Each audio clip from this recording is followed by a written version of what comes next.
이재명 대표는 보신 것처럼 김성태 전 회장과도 손을 그었고 어제 검찰 조사를 마친 뒤에는 이화영 전 부지사와도 좀 거리를 뒀습니다.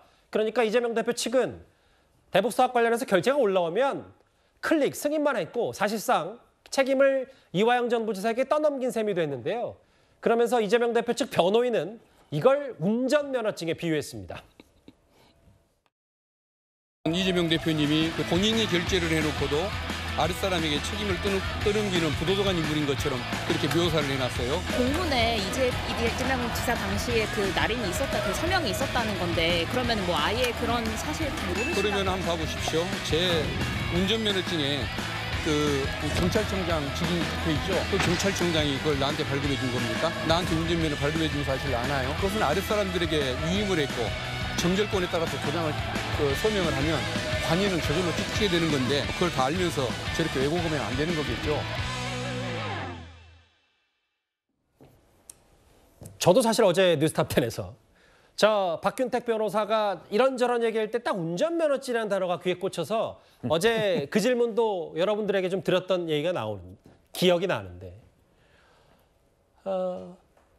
이화영 전 부지사가 결재를 올리면 뭐 클릭했고 뭐 이런 공문의 낙인이 마치 운전면허증의 경찰청 직인 같다. 이걸 두고 여러 뒷말이 나오는데 일단 최병우 의원 어떻게 평가하시겠어요? 어제도 제가 말씀드렸는데 사실은 통상적인 업무를 위임한 경우 그게 이제 운전면허증의 경우죠. 그러나 이거는 예를 들어서 대북 송금이나 뭐 이재명 경기도지사의 방북 이런 건 통상적인 건 아니잖아요. 그렇기 때문에 본인이 클릭을 했다는 건 승인을 했다는 얘기거든요. 그럼 승인을 했으면 그 승인에 대한 책임은 최종 승인권자가 갖는 겁니다. 예. 그건 뭐 지극히 상식적인 얘기이기 때문에 지금 여기서 박균택 변호사 검찰에서 고검장까지 지내지 않았습니까? 그러면 본인이 고검장인데 차장검사가 자기 모르게 고검장이 어디 북한에 간다 이거 결재해서 공문 보내고 이게 가능할 거라고 생각을 하는지 예. 이거 비교할 거를 비교해라. 이 두 개는 완전히 다른 차원의 얘기다. 이렇게 말씀을 드리겠습니다. 그러니까 다른 그걸 차원, 예. 인정할 수 있는 우리 국민이 얼마나 될까? 얼마 안 될 겁니다. 그러니까 단순히 얘기하면 이거는 당신 운전해라라는 허가의 개념이고 이 결재는 책임을 지겠다. 도지사 날인 찍히면 직인 지키면 책임인데 이걸 마치 뭔가 독일 선상에 놓는 거를 뭐 어젠 좀 경황이 없을 수도 있겠지만 교묘하게 좀 호도한 거 아니냐는 비판도 좀 동시에 있어서요. 뭐 복잡하게 얘기할 게 없어요. 운전면허 나가는 거하고 저 결제하고 어떻게 같이 비교를 합니까? 운전면허는 수천만 명한테 나가는 거고요. 저 대북 사업 관련한 공문에 대한 결제는 한 번이에요, 한 번. 그리고 이화영 부지사를 평화부지사라는 이름으로 영입을 한 것도 이재명 당시 도지사고요. 그래서 대북 사업에 관련해서는 이재명 대표에게 이화영 전 부지사에게 맡겼다. 그러면 이화영 전 부지사가 하는 일에 대해서 당연히 관심을 갖고 부지사는 도지사와 협의해서 일을 추진하는 게 맞으니까 이재명 대표가 이제 와서 그 당시 그냥 클릭만 했다 이렇게 얘기하는 것은 뭐 예를 잘못 들어서 잘못 설명한 거다 보고 박균택 변호사가 공교롭게도 아까 뭐 그림자 주체라고 하는 그분하고 지역구가 겹쳐요. 지금 공천을 받기 위해서 굉장히 노력하는 걸로 제가 보는데 예를 잘못 들어도 너무 잘못 들었다. 국민들께서 오히려 다시 한번 저 결재의 의미에 대해서 되새기는 그런 역효과를 낳았다. 저는 그렇게 생각합니다. 인물에 대해서 두 분이 말씀하셨길래 저희도 한번 잠깐 준비했어요. 박균택 변호사가 어떤 사람인지. 문재인 정부에서 법무부 검찰국장을 지냈고 전 광주 고검장입니다. 꽤 검찰에서 높은 자리까지 올라갔네요. 최근에 민주당의 정치탄압대책위원회 부위원장 겸 당대표 법률특보에 임명이 됐고 전 몰랐는데 아까 이재명 대표의 그림자 주치의를 불리는 현직 이용빈 의원과 지금 광주 지역에서 지금 본인 총선하려고 좀 다투고 있는 상황인 거예요? 예, 지역구가 같은 걸로 저는 알고 있고 예. 그런 기사도 많이 있습니다. 물론 이렇다고 해서 본인이 얘기했던 검찰 출신이기 때문에 하나하나 본인 소신껏 얘기를 했겠지만 지금의 주어진 여러 정치적인 성향과 주변 분위기와 뗄래야 뗄 수는 없는 거 아니냐 이런 해석도 좀 분명히 있을 것 같아요. 일단 변호인 이재명 대표 측은 날인 도지사의 도장 의미를 그렇게 크게 봐서는 안 된다라고 했는데 이건 어떤지 모르겠습니다. 서장훈 변호사님. 네. 본인이 이재명 대표에는 결재 올라와서 승인만 했고 내막을 자세히 모른다. 본인의 방북 추진, 대북 관련해서 이렇게 얘기했는데 여기 보니까 이화영 전 부지사 수고하셨습니다. 한반도 평화와 경제 번영을 이뤄나가는 길에 경기도가 함께합니다. 이런 SNS 글을 한 5년 전에 올렸더라고요.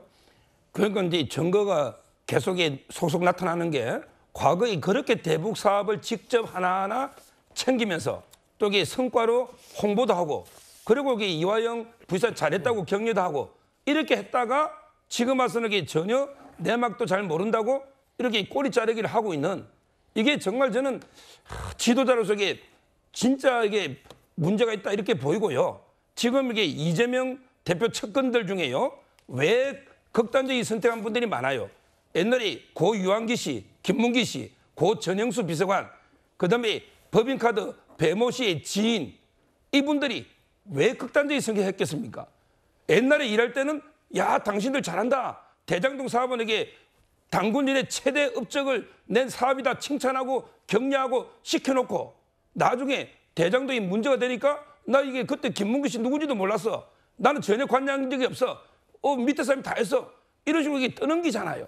이러다 보니까 이게 괴로워하다가 그분들이 극단적인 선택을 다 그렇다는 건 아닙니다. 예. 이런 예가 있는데 저는요. 이런 식으로 이게 이재명 대표가 가면요.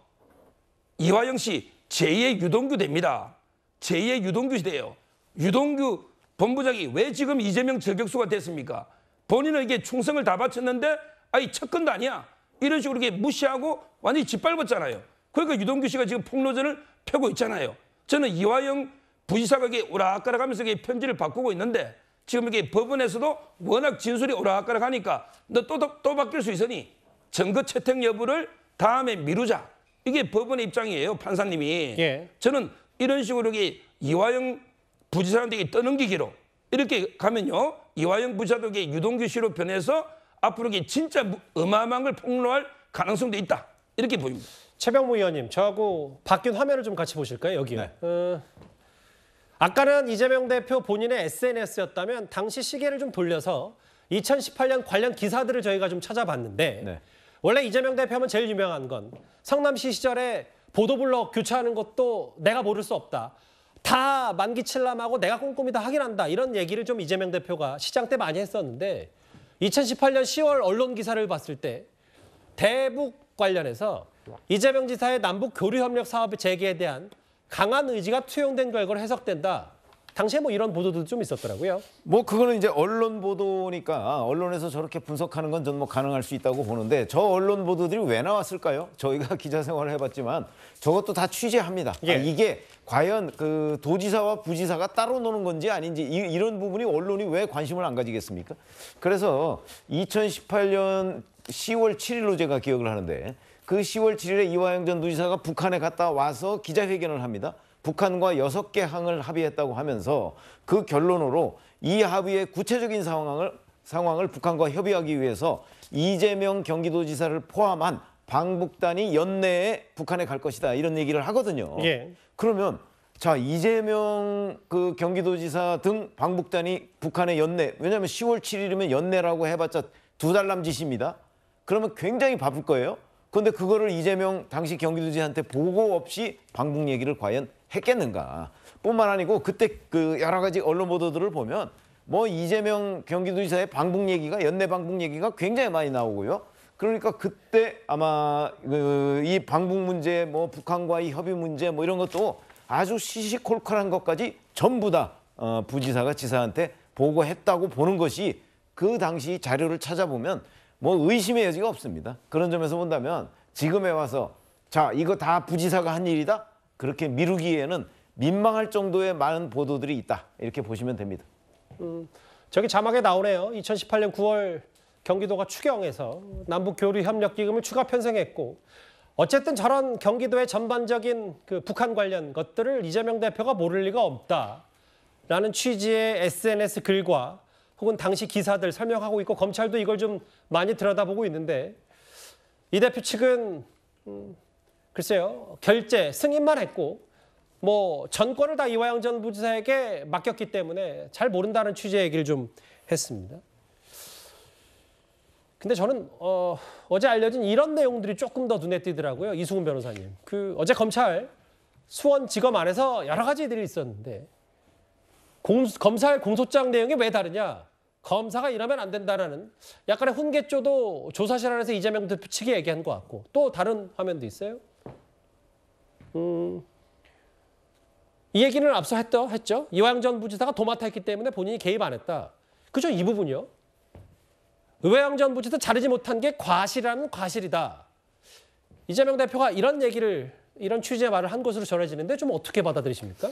아마 이화영하고 김성태 씨의 어떤 검찰 공소장이 다른 것 같아요. 근데 그게 왜 무슨 말이냐면 같은 범죄 사실에 대해서 다르게 표현됐다는 거죠. 이화영 전 평화부지사에 대해서는 좀 센 표현으로서 또 처벌을 좀 강하게 할 의도로서 범죄 사실이 같음에도 불구하고 다르게 써져 있고 김성태 씨에 대해서는 좀 유리하게 좀 봐줄 수 있는 양형에 도움이 될 수 있는 방식으로 써져 있다는 거죠. 그래서 왜 같은 범죄 사실인데 다르게 표현했느냐 이걸 이제 따진 것 같고 또 이재명 대표 입장에서 보면 1년 반 동안 수사만 하고 있는데 도대체 언제 끝날 거냐. 지도부는 윤석열 정부의 눈치를 본다라고 하지만 평검사들은 소신 있게 해야 되지 않겠느냐. 이 정부에 잘 보인다라고 해서 꼭 계속 출세하는 건 아니지 않냐. 뭐 이런 취지의 이제 훈계를 한 것으로 보여지고요. 본인이 할 말을 했다라고 생각되고요. 이화영 평화부지사 관련해서는 뭐 평화부지사가 상당히 정결권을 가지고 평화 관련해서는 많은 역할들을 했던 것 같아요. 뭐 어떤 것들은 보고가 됐을 것이고 어떤 것들은 정결권을 행사했을 건데요.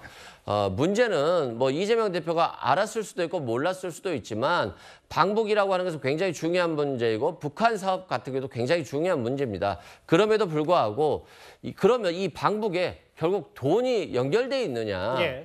경기도에서 예산이 많이 편성된 것들은 합법적인 어떤 남북 경협 기금으로 마련한 것이기 때문에 합법적으로 사용하면 되는 겁니다. 유엔 제재가 아니라면. 그런데 김성태가 불법적으로 외화를 밀발출해서 북한에 준 것들 이것에 대해서 이재명 대표가 알겠습니다. 알았느냐의 문제이기 때문에 예. 이건 좀 다른 문제 같아요. 그래서 방북에 관심이 없었다가 아니라 방북에는 관심이 있었지만 김성태 씨의 어떤 불법적인 행동에 이재명 대표가 관여한 적이 없다라고 이재명 대표가 이제 검찰에서 주장하셨다고 보면 될 것 같습니다. 지금 이게 그 범죄 혐의자가 검사 훈계하는 것도 황당한 일인데 문제는 이게 김성태 회장이 조폭 출신이다 보니까 꼼꼼하게 메모하는 사람이 아니에요.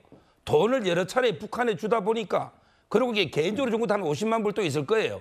그러다 보면 이게 날짜라든지 금액이 순간 헷갈릴 수도 있고 다른 이게 정언과 이렇게 맞추다 보니까 좀 달라질 수 있는데 최종적으로 이게 검찰이 다 특정해서 일관되게 할 거고요. 이런 게 있으면 왜 검사 훈계합니까? 판사 앞에서 우리 자기 유리하게 변론을 하지. 이거는 말이 안 되고요. 또 조금 전에 이성훈 변호사님 말씀 중에 예.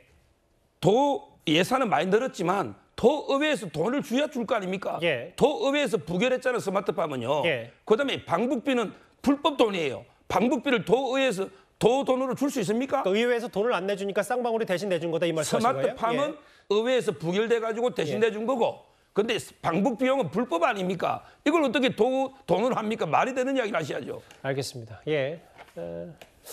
일단 검찰도 여러 가지 부분들을 다 들여다보고 어제 이재명 대표를 불러서 조사했는데 지난주 토요일 1차 조사 때 조서 사인 거부를 했거든요.